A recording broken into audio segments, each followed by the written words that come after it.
Good afternoon.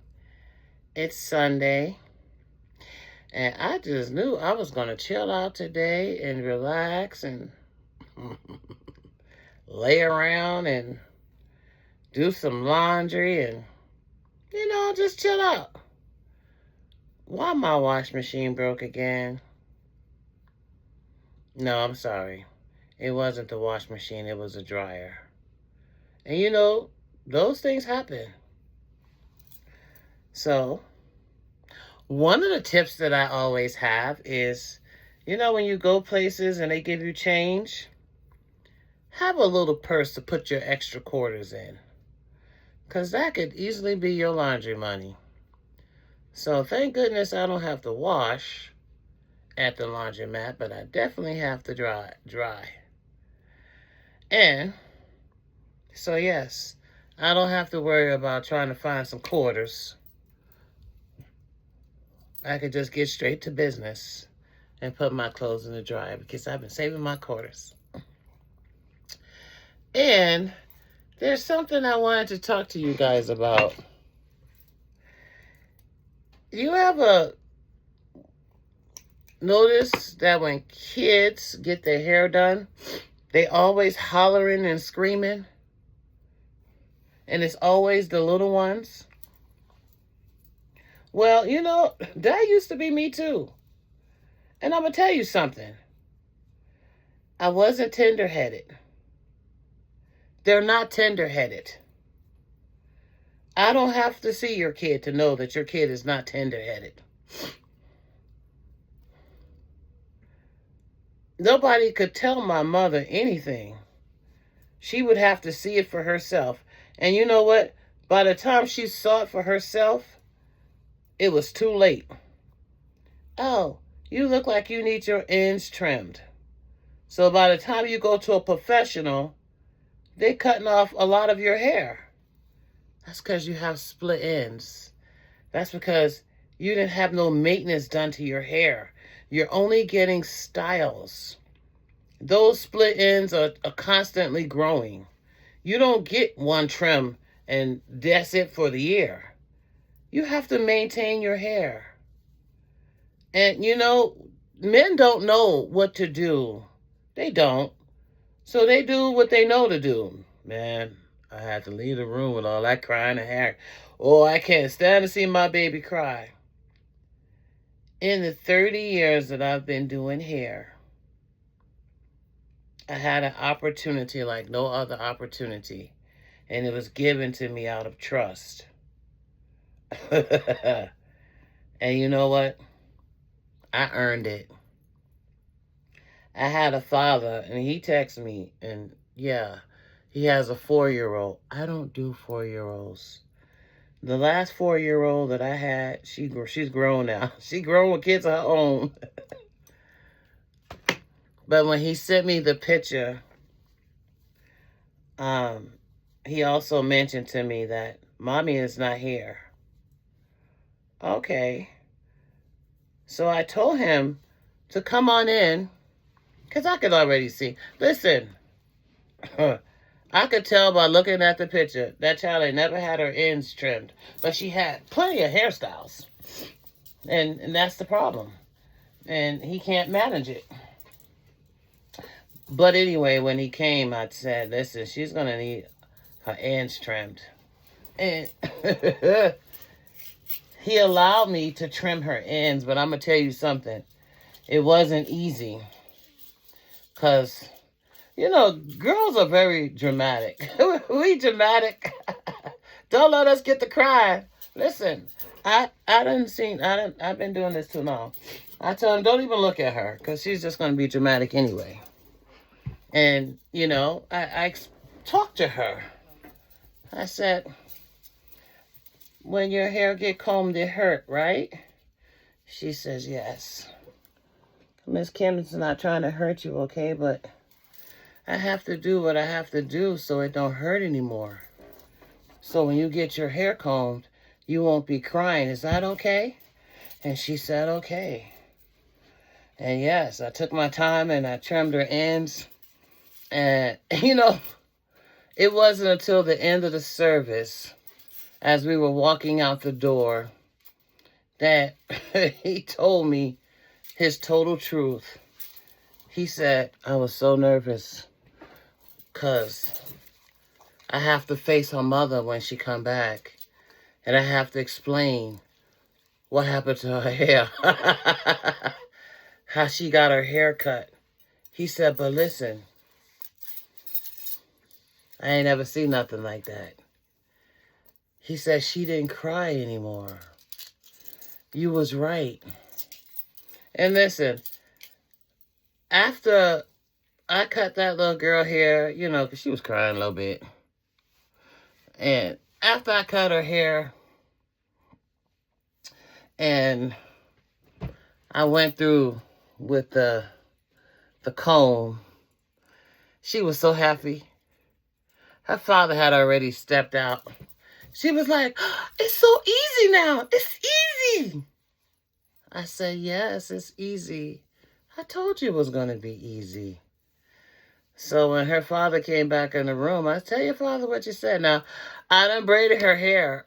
And I don't do all of those braids because, listen, she's a child. Why would you spend that kind of money on a child and they have to go to school and you live here in this dusty city? Do you realize that kids are not really big on Girl, they got bad hygiene. They scratch. You have to constantly talk to them. Even when she was there, I was like, sweetheart, get your hands out your eyes. Don't put your hands in your eye. You know, because those are entryways for you to get sick. You got to teach them when they're young. She want to hold on to her daddy's hand. No. We big girls now. You in a chair. Hold on to the sides because it helps to balance your hair. It's like people don't even think. They're not a mini you. They're babies. They're not developed. They have to be taught things. It doesn't come naturally. It's a lot of torture in the chair. And it's unnecessary. All because you want them to be cute. They're already cute. They're already beautiful. And the thing about it is that you're not even starting from the right place. You're starting with a style. You're supposed to start with hair care. And like I said, this is a dusty city, so when the wind blows and dust and flying all over the place, or kids throw sand at each other and it gets in her hair, you're going to have to take out that $100 style. Some of you are paying $200, $300 for a baby. That's a baby. That's a child. She don't have a job. They only get what you give them. And just giving them all the wrong things. Like, beauty starts from within. You got to put something in there.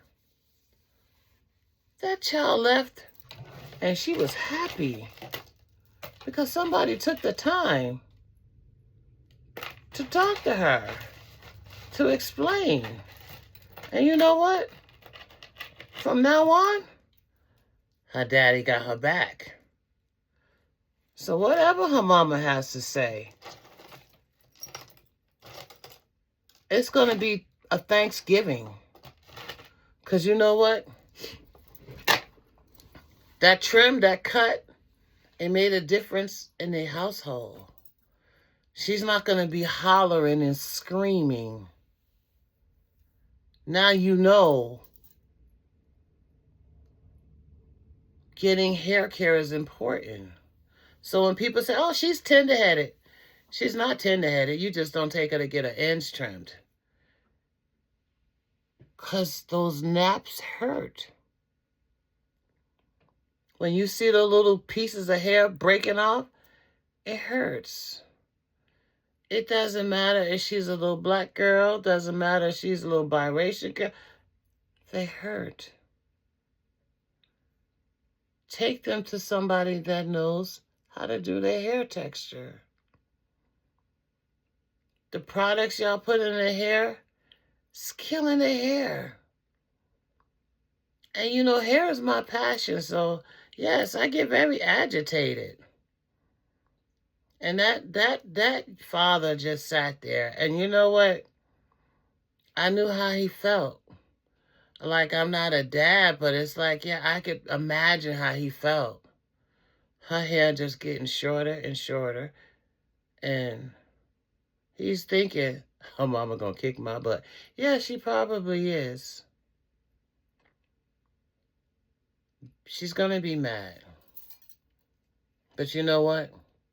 When she goes to do her hair and she see how easy it is, and she's not crying, and she sees that, you know what? She don't have extra long pieces like this, and then real short pieces like, she don't have all that no more. It's even.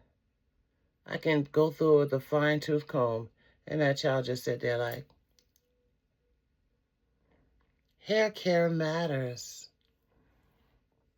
And he said, I'm so glad that I can, because I asked him, I didn't ask him what he wanted. I already knew what he wanted, and I knew I wasn't going to give him what he wanted. I'm going to give you what you need. Because if I give you what you want, that's not going to separate me from the rest of them. And I'm not going to sit here and listen to that girl crying, hollering, carrying on, when I know that what she needs. So I said, what do you need? He's like, I need cornrows. You ain't getting cornrows. But what do you need? He was like, well, what can you do?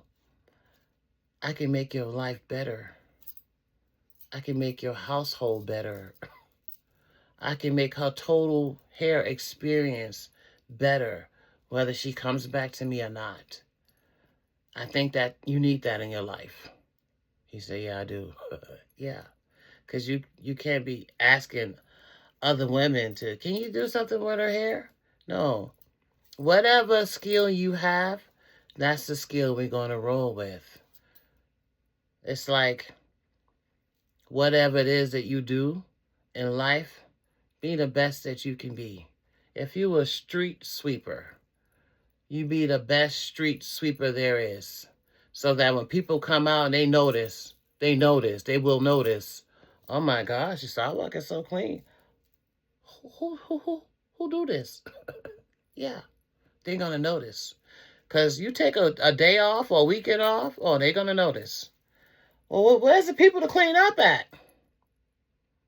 So whatever it is that you do your very best. And when it comes to hair care, listen, don't skip the hair care part to run to the braids. And you know what? He noticed at the shampoo bowl how soft her hair was. So if you got to go to somebody that you got to shampoo your hair before you go, that's not somebody that's going to do hair care on you. They're only there to do the style, the braids. They don't see what I see. And even if they did, they don't know how to fix it. And even if they tried to fix it, it's outside of their scope of practice, so they playing. Y'all better start looking for some license so that you'll know who's who. Oh, okay, so you can do this under your license. Okay, yeah, I'll go ahead and get the braids. But like I said, hair care, there's a beginning, during, and after if you really want ultimate results. So yes, y'all start paying attention to those kids that you say are tenderheaded. They're not tenderheaded. It hurts. And unless you have the same hair texture and you've experienced that, you know what I'm talking about. It's just that back in the day, parents didn't do all of that. They pressed and curled, and so yes. But you got your ends trimmed. And now, y'all don't do that anymore. Everybody's with the braids and the gels and the, oh, I want my parts straight. You're using gel. Gel is going to dry your hair out. You already live in a dry climate. Well, make it make sense. You blow dry the hair, and then you put on a gel that's going to dry the hair even further. And Yeah. And when you take it out, it looked worse than what you put it in because you didn't get any hair care. Anyway, if you want some hair care, book an appointment. Y'all have a good day. I gotta go to laundromat. Alrighty, bye-bye.